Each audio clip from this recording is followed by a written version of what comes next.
glad you're with us on First Principles Daily, episode 37 for July 12th, 2026. Let's run the magic wand number and the idiot index on today's subject. Intricate patterned cloth once demanded teams of skilled hands per row. Punched cards collapsed that labor into the cost of thread and a stack of holes. Before Joseph Marie Jacquard arrived, a single bolt of figured silk could take weeks of coordinated labor on a draw loom. One weaver handled the treadles while a draw boy or draw girl pulled individual threads according to a memorized sequence or a paper diagram. The finished fabric therefore carried the full hourly wage of multiple experts for every single pick of the weft. Jacquard's chain of punched cards moved the selection of threads outside any human head. The same loom could now be operated by one person who simply advanced the cards and threw the shuttle. The raw thread itself had not changed. What changed was the cost of specifying which threads to lift. Draw loom weaving had evolved over centuries as a direct extension of earlier hand loom practice. A master weaver or designer first created a point paper diagram showing the desired pattern repeat.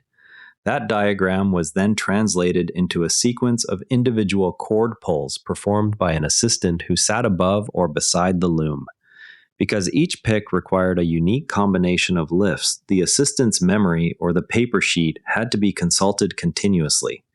The convention treated the pattern as inseparable from the weaver's craft knowledge.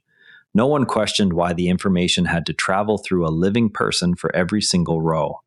Under this regime, a complex brocade or damask might require 4 to 6 people. It could take days or weeks for a few meters. Plain cloth needed only one weaver and far less time. The finished price therefore reflected the cumulative wages of skilled labor far more than the commodity value of silk or wool. Everyone inside the trade accepted the arrangement because incremental improvements still left the core bottleneck untouched. The pattern remained locked inside human attention and manual coordination. One objection sometimes raised is that experienced draw boys could eventually memorize long repeats and reduce consultation time. Yet even then, the physical act of reaching for and tugging the correct chords still consumed seconds per pick across hundreds of threads. Another possible workaround was to add more assistance for wider fabrics. That simply multiplied the wage cost without removing the need for real-time coordination. The underlying assumption remained unquestioned because every prior improvement had stayed within the same frame of reference. Consequently, the price of a figured textile stayed anchored to the prevailing daily rate for multiple skilled workers rather than to the weight of fiber alone. A rough sense of the disparity appears when one considers that the same length of plain cloth sold for a markedly smaller multiple of its thread cost. The draw loom system therefore embedded an implicit idiot index driven almost entirely by repeated human selection rather than by any physical property of the silk or the wooden frame. Jacquard asked what physical action actually determined which warp threads rose for each pick. The answer was a binary choice per thread, lift or leave, repeated across hundreds of threads and thousands of picks. Once that choice was recognized as information rather than craft, it could be stored on a durable medium. He used rectangular cards pierced with holes. Each hole allowed a needle to pass and lift its corresponding thread. An unpunched spot kept the thread down. A chain of such cards advanced automatically after every pick. The loom itself read the pattern without further human interpretation. The magic wand estimate for the materials of one card is simply the cost of a small rectangle of pasteboard plus the labor of punching it once. That cost is incurred only once per repeat. After that, the same cards can be reused indefinitely.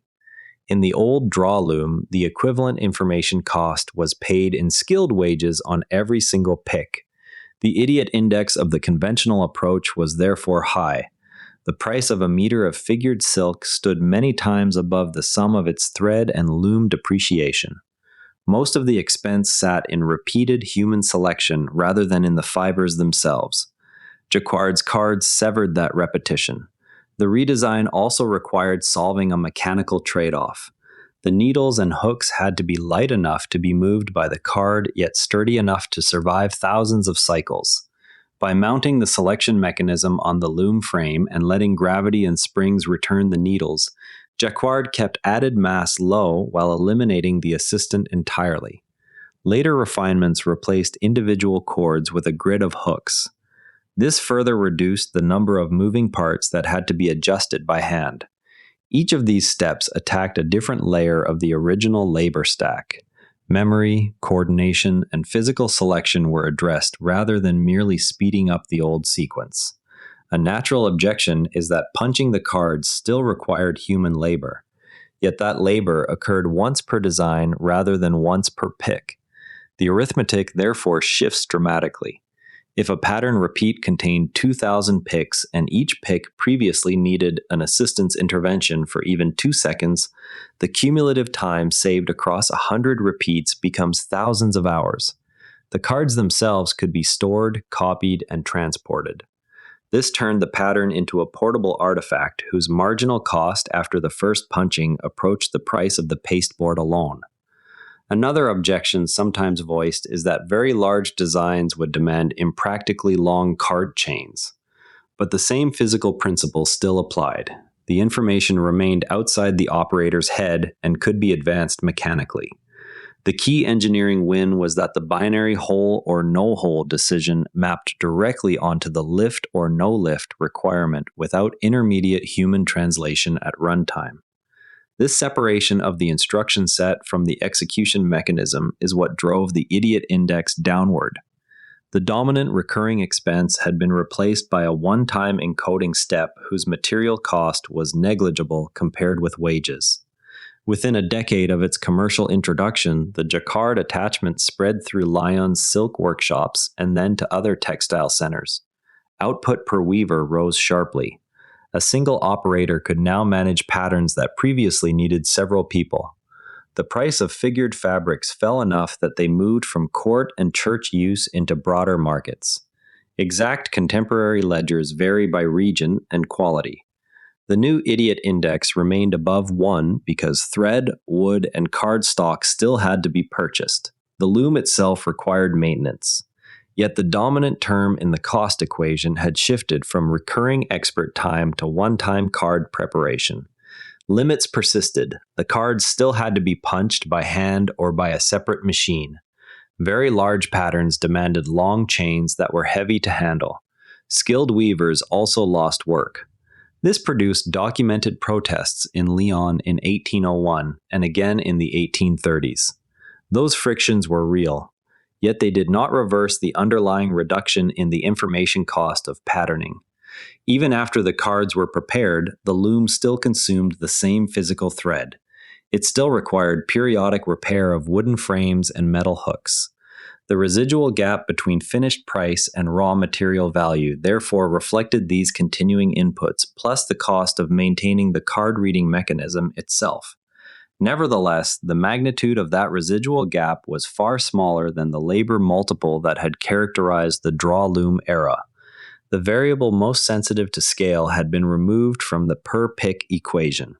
A pattern that must be recreated by hand on every row is paying for memory rather than for material. Once the selection rule is written onto a physical carrier, the same rule can be executed at the speed of the machine instead of the speed of the mind.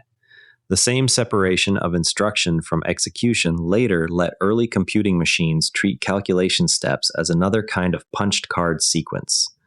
What would change in another craft if its governing decisions were first written down as reusable, machine-readable instructions instead of remaining inside the practitioner's ongoing attention?